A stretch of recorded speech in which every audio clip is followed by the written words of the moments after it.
Ambition biology academy, medical करिअरसाठी महत्त्वाकांक्षी.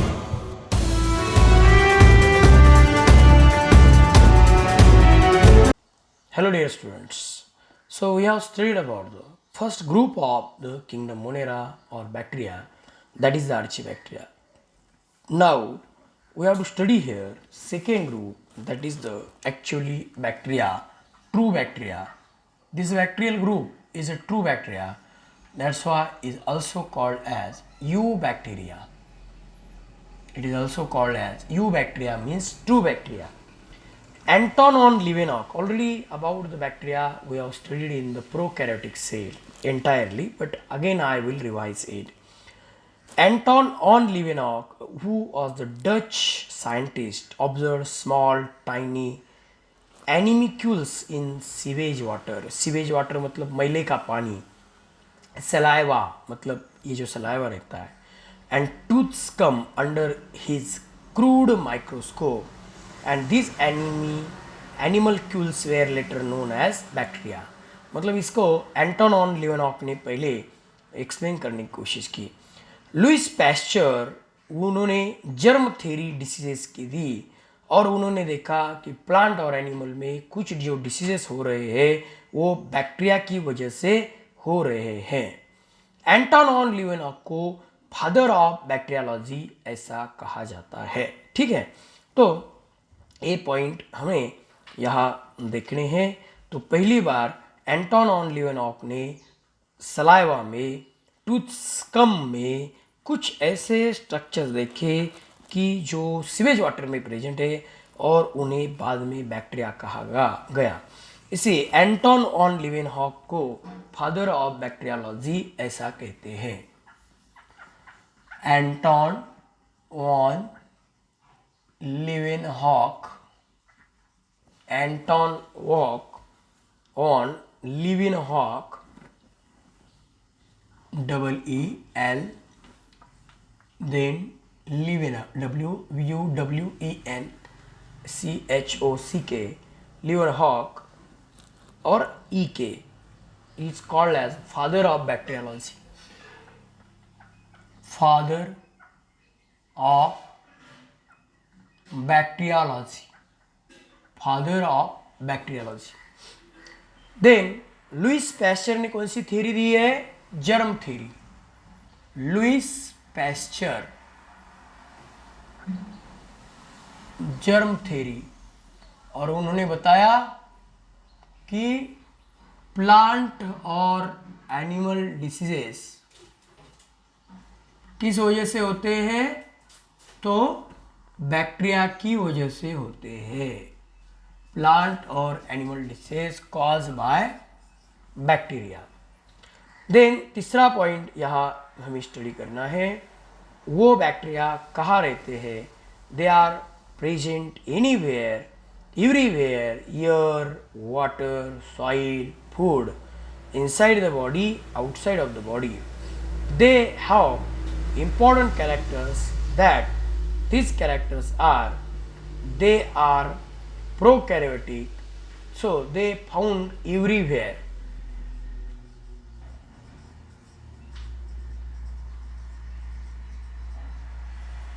They found everywhere, in water, air, inside the body.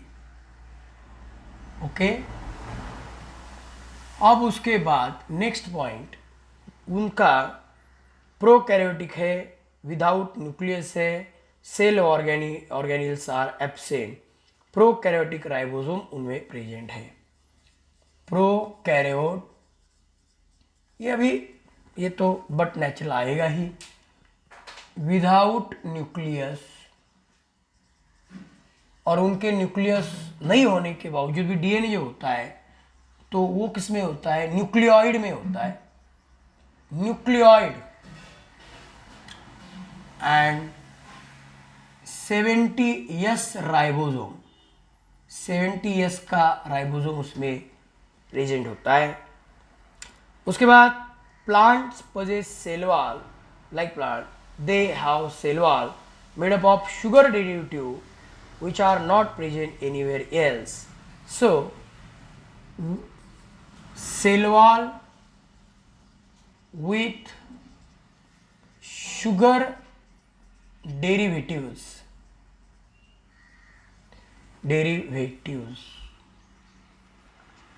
which are absent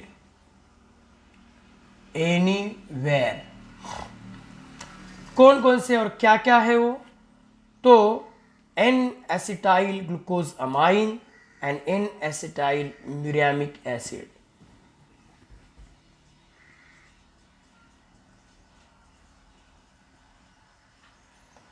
N acetyl glucose amine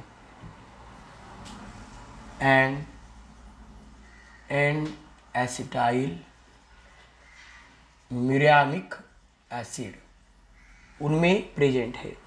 N acetyl glucosamine NAG, N acetyl muramic acid NAM. They are unicellular but may be in the form of colonies or filament of independent cell. They are unicellular but sometimes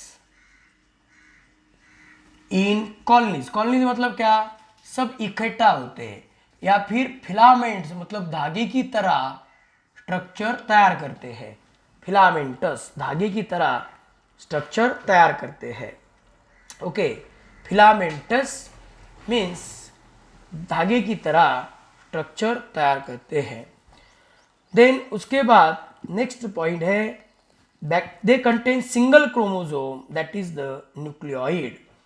And it is nucleoid is also called a genophore or incipient nucleus. Contains single chromosome called nucleoid or incipient nucleus. Incipient nucleus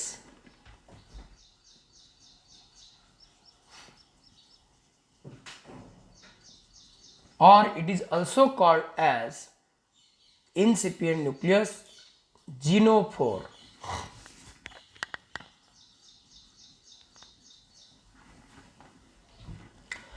Then they also contain sometimes the extranuclear or extra chromosomal DNA which is called as the plasmid. Sometimes contains, जिन लोगों ने cell chapter attend किया है उनको समझने के लिए कोई दिक्कत नहीं आएगी, extra chromosomal material called plasmid.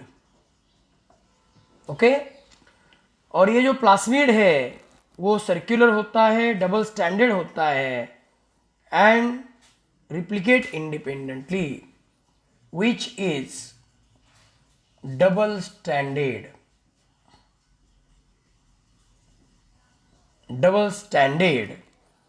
And circular replicate independently.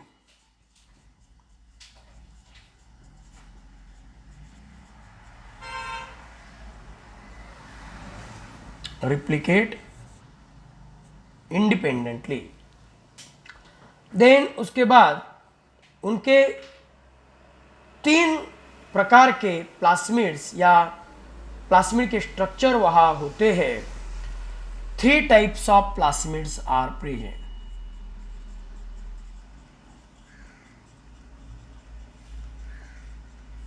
उसमें पहला होता है एफ फैक्टर और फर्टिलिटी फैक्टर.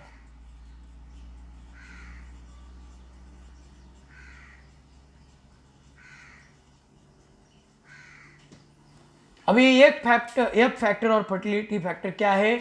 तो रिस्पॉन्सिबल फॉर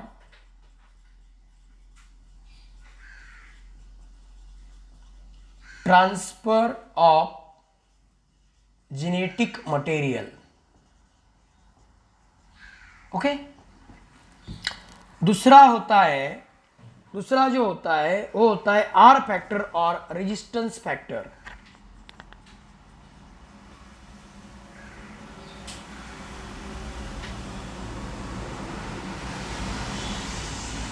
और ये आर फैक्टर और रेजिस्टेंस फैक्टर जो है वो रेजिस्टेंस प्रोवाइड करता है।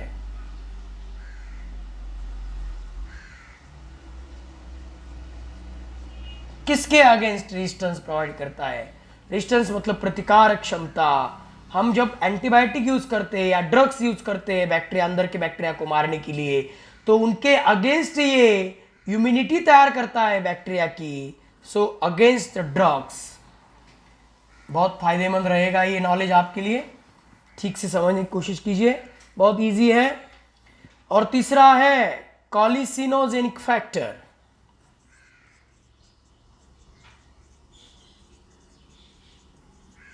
कॉलिसिनोजेनिक फैक्टर क्या है? ये कॉलिसिनोजेनिक फैक्टर, तो ये produce colicins which kill other bacteria.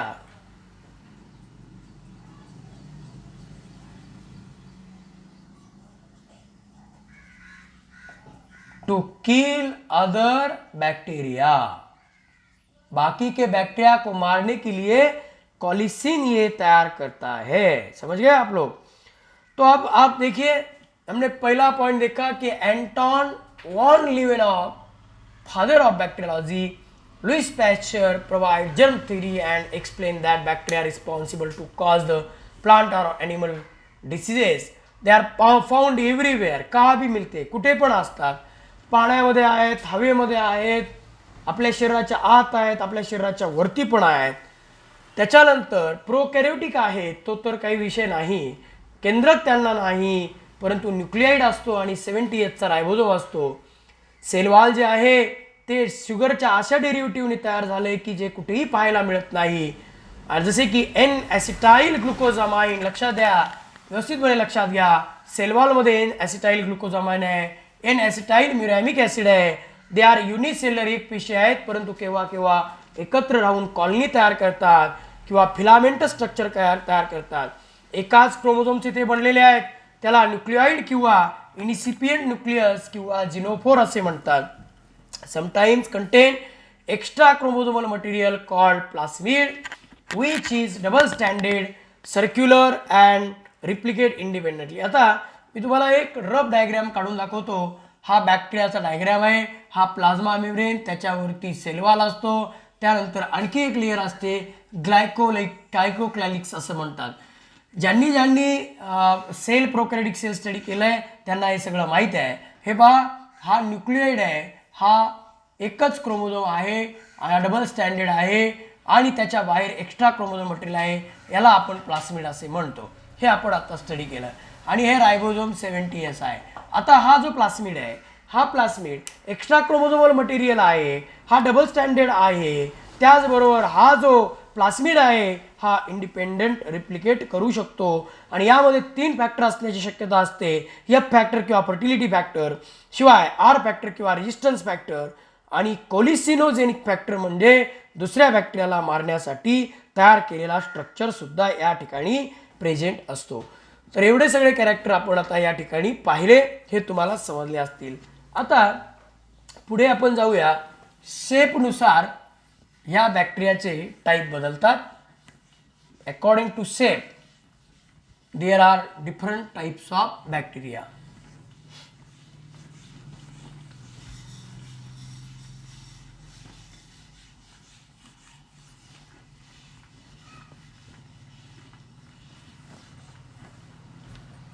According to shape, there are different types of bacteria.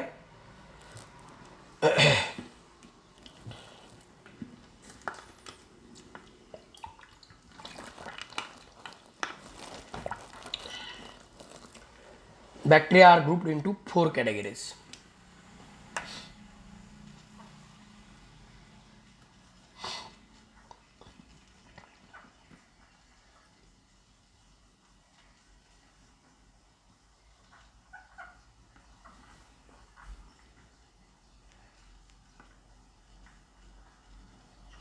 Bacteria are grouped into 4 categories. of that first is a coccus or spherical.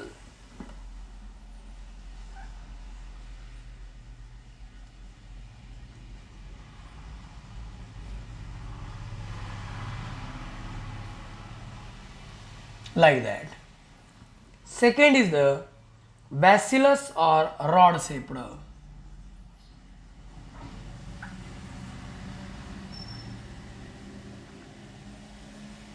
Bacillus or rod shaped.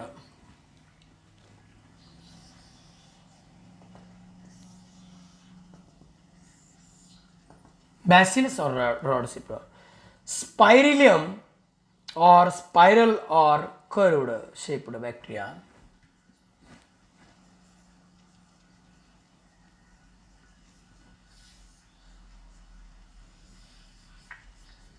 Spirillum with flagella.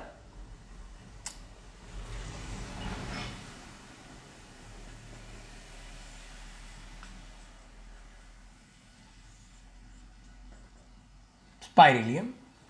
And vibrio means coma shaped.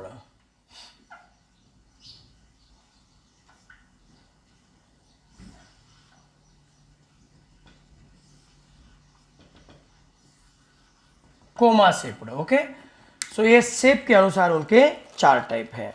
Bacteria are immotile means they cannot move, but some bacteria such as bacilli and spirally can move because they have single flagellum at one end of the cell, or they can have clusters or many flagella at one or both the ends. Okay, depending upon there are different types of bacteria. So they are immotile or motile. Next point,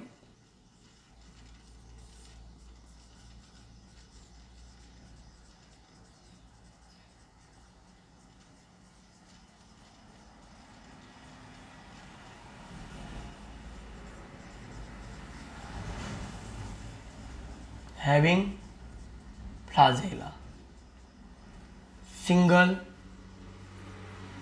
double, in grouped.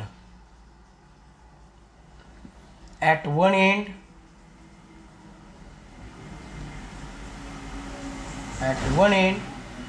or at both the ends. At one end or at both the ends. Okay. Then next is they shows autotrophic nutrition as well as photosynthetic heterotrophic nutrition. So next point is autotrophic.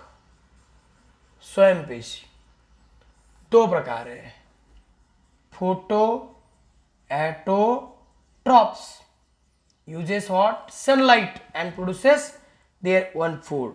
Photoautotrophs, they have the pigment like bacteriochlorophyll and bacteriophyophytin, having pigments to trap the light. Sunlight को पकड़ने के लिए bacteriochlorophyll रहेगा उनमें, या फिर bacterio फ्योफाइटिन रहेगा, bacteriochlorophyll रहेगा या फिर बैक्टीरियोफ्योफाइटिन उसमें रहेगा. देन अगर वो केमोएटोट्रॉप है तो वो क्या करेंगे, केमिकल ऑक्सीडेशन के बाद जो एनर्जी तैयार होती है वो इस्तेमाल कर सकते हैं.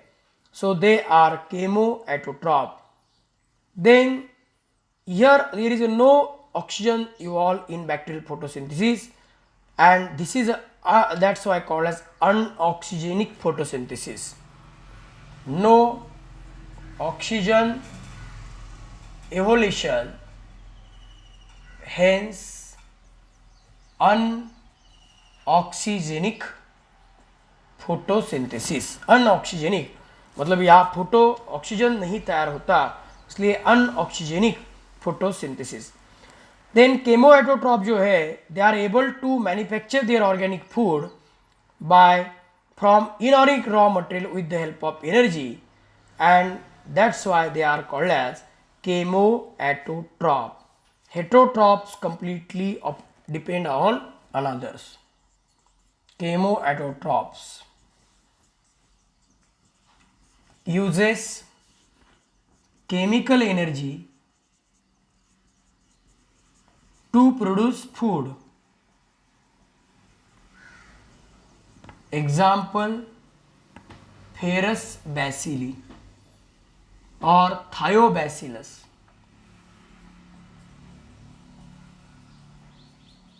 ठीक है, अब उसके बाद दूसरे कौन से रहते हैं? हेट्रोट्रॉप्स.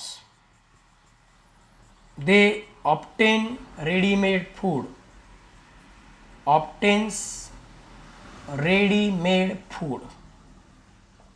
रेडीमेड फूड वो ऑब्टेन करते हैं. ठीक है, तो इस तरह से एटोट्रॉप, केमो एटोट्रॉप, फोटो एटोट्रॉप और हेट्रोट्रॉप, ये पॉइंट हमने स्टडी किया.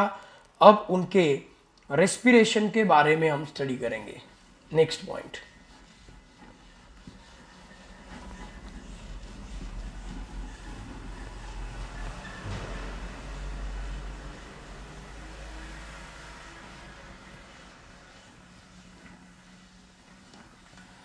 अब रेस्पिरेशन कैसे होता है? तो रेस्पिरेशन मतलब जैसे हम सांस लेते हैं. देखो, हमें अगर ऑक्सीजन नहीं मिला तो हम जिंदा नहीं रह सकते, इसलिए तो ऑक्सीजन लेवल कम हो जाती है तो हम मर जाते हैं, क्योंकि हमारे हर एक सेल में ऑक्सीजन चाहिए. लेकिन इन बैक्टीरिया में कभी कभी ऑक्सीजन के सिवाय भी वो जिंदा रह सकते हैं. ऐसे बैक्टीरिया को हम एनारोबिक बैक्टीरिया ऐसा कह सकते हैं. सो बैक्टीरिया सॉरी, बैक्टीरिया के दो प्रकार हैं. Types of bacteria.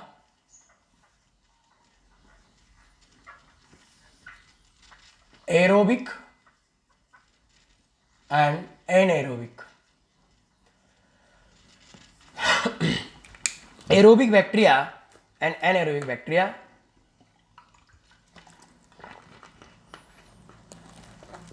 Aerobic bacteria, they shows respiration in presence of oxygen. Anaerobic without oxygen. Aerobic and aerobic bacteria. बहुत सारे पॉइंट है छोटे छोटे, हम बहुत डिटेल में ले रहे हैं. बहुत बार बार होने वाला है, आपका पहले ही हो चुका है, आने वाले दिनों में भी होगा. लेकिन मैं चाहता हूँ आप फोकस रहे प्रॉपरली. नोट्स बहुत इजी बनाए हुए हैं, उसमें से आपको समझेगा. ये डिटेलिंग बहुत ज़रूरी है. आप कहोगे कि एनसीईआरटी में ये सब कुछ तो दिया नहीं है, फिर सर इतना डिटेल क्यों देते हैं? इसके बहुत ज़रूरी है बच्चों. मुझे पता है कि नीट के लिए कौन सा नॉलेज चाहिए. आप पहले से मैंने जितना दिया है उतना ठीक से कीजिए. तो उसके बाद bacteria reproduce both asexually as well as sexually. Asexual and sexual reproduction, बहुत दोनों टाइप से रिप्रोडक्शन है. असेक्सुअल रिप्रोडक्शन कैसे होता है वो पहले देखेंगे. अलैंगिक प्रजनन, it takes place by binary fission in favorable condition or by endospore formation. Endospore मतलब अंदर स्पोर तैयार होते हैं. Endospore formation process. दूसरा है बाइनरी मतलब दो पार्ट तैयार होना. एक ही ऑर्गेनिज्म जब दो ऑर्गेनिज्म में चेंज हो जाता है उसे बाइनरी फिजन ऐसा कहते हैं. बाइनरी फिजन, फिजन मतलब पार्ट, ये सब फेवरेबल कंडीशन में होता है. मतलब अगर उनके लिए कंडीशन कैसे बेटर है. लेकिन अगर अनफेवरेबल कंडीशंस अगर है तो फिर सेक्सुअल रिप्रोडक्शन होता है. और सेक्सुअल रिप्रोडक्शन में जेनेटिक रिकॉम्बिनेशन होता है.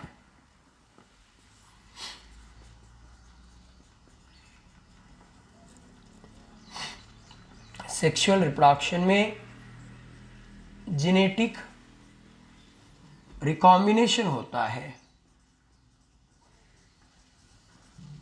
और ये जेनेटिक रिकॉम्बिनेशन जो है वो 3 प्रकार के मेथड से होता है. उसमें पहला जो मेथड है वो है ट्रांसफॉर्मेशन. ट्रांसफॉर्मेशन। दूसरा जो मेथड है वो है ट्रांसडक्शन।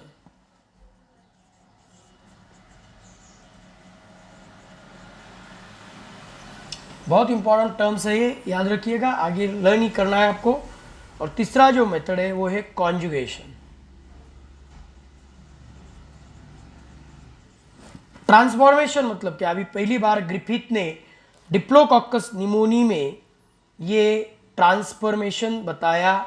उसके बाद एवरी, मैकलॉड और मैकार्टी ने ये बहुत डिटेल में एक्सप्लेनेशन किया। वो नोट्स में सिर्फ पढ़िए, आप उसको ज़्यादा सीरियसली लेने की ज़रूरत नहीं है।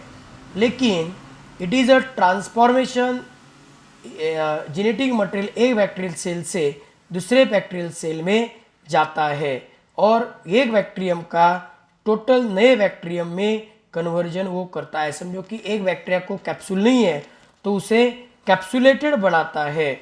So it is the transformation, one bacterial cell moves into another. genetic material in transformation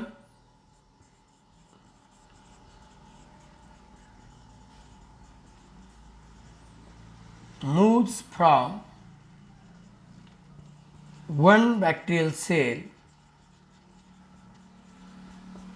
to another bacterial cell and changes the form. इसका मतलब क्या हुआ, समझो ए सेल है, इसका जेनेटिक मटेरियल कहा गया बी, तो बी क्या बनेगा, अभी ए बनेगा।